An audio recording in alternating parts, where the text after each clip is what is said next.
discriminant method of finding roots या solutions या zero. जो डिस्क्रिमिनेंट मेथड है हमारे रूट्स फाइंड करने का, उसके बारे में बात करते हैं। तो हमें पता है क्वाड्रेटिक इक्वेशन क्या होता है, वो होता है हमारा ax square plus bx plus c equal to 0। ये अभी हमने देखा क्वाड्रेटिक इक्वेशन हमारा ये होता है जिसमें डिग्री क्या होती है, 2 होती है, डिग्री होती है 2। अब हमें पता है जितनी डिग्री होगी मैक्सिमम जीरो भी कितने होंगे, 2 ही होंगे। तो हमने जीरो जनरली हम क्या लेते हैं, अल्फा और बीटा, अल्फा और बीटा इस तरीके से लेते हैं हम। ये हमारी क्वाड्रेटिक इक्वेशन है, अल्फा और बीटा हमने क्या मान लिए, रूट्स मान लिए। तो हमारा डिस्क्रिमिनेंट क्या होगा, हमें पता है discriminant b square minus 4ac equal to D के इक्वल होता है। तो डी क्या होता है हमारा डिस्क्रिमिनेंट, डी क्या होता है हमारा डिस्क्रिमिनेंट, ये डी होता है। तो डी की वैल्यू, डिस्क्रिमिनेंट की वैल्यू होती है बी स्क्वायर माइनस 4ac। तो इस तरीके से यदि हमें क्वाड्रेटिक इक्वेशन दी गई है तो हमारा जो क्वाड्रेटिक फॉर्मूला है, या हम उसे श्रीधराचार्य फॉर्मूला भी बोलते हैं या डिस्क्रिमिनेंट फॉर्मूला भी बोलेंगे, तो वो क्या है, वो हमारे रूट फाइंड करने का। तो रूट्स क्या होंगे हमारे, रूट्स होंगे minus b plus minus b square minus 4ac का अंडर रूट अपॉन 2a।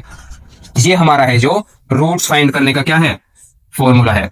जो क्वाड्रेटिक इक्वेशन है उसके रूट्स फाइंड करने का ये फॉर्मूला है, minus b plus minus square root of b square minus 4ac upon 2a। ये हमारा फॉर्मूला है।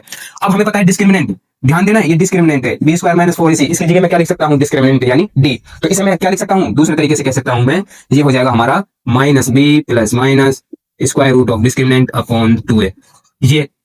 ये फॉर्मूला भी हम यूज करेंगे जगह जगह, जहां हमें डिस्क्रिमिनेंट की वैल्यू दी गई होगी हम डायरेक्ट पुट कर देंगे और हमारा क्या निकल जाएगा, रूट्स निकल जाएंगे। तो ये है, ये क्या हो गया हमारा, ये है हमारा क्वाड्रेटिक फॉर्मूला, ये है हमारा क्वाड्रेटिक फॉर्मूला या धराचार्य फॉर्मूला भी बोलेंगे इसे, या डिस्क्रिमिनेंट फॉर्मूला बोल सकते हैं इस तरीके से। अब देखो मैं इसको क्या लिख सकता हूं, हमने रूट क्या माने हैं, हमने किसी भी क्वाड्रेटिक इक्वेशन के जो रूट लिए हैं वो अल्फा और बीटा। तो अल्फा की वैल्यू हम क्या लेंगे, अल्फा इक्वल टू हो जाएगा, तो देखो प्लस माइनस एक बार प्लस ले लेंगे, एक बार माइनस, तो ये हो जाएगा माइनस बी प्लस ले लेते हैं अल्फा की वैल्यू, तो बी स्क्वायर माइनस 4ac का square root upon 2a upon 2a। तो अल्फा की वैल्यू हम निकालेंगे इससे, minus b plus b square minus 4ac का स्क्वायर रूट अपॉन 2a। या इसे और क्या कह सकते हैं, अल्फा इज इक्वल टू, दूसरे तरीके से और करके लिख देते हैं, तो ये हो जाएगा माइनस बी प्लस, तो इसकी जगह मैं क्या लिख सकता हूँ बी, क्योंकि हमारा डिस्क्रिमिनेंट है, तो square root of b upon 2a।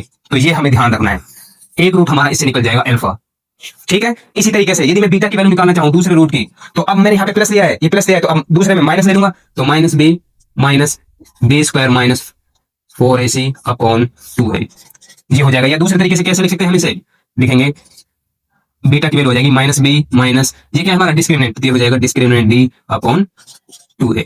तो दूसरा तरीका हो जाएगा हमारा रूट फाइंड करने का, दूसरा रूट का ये।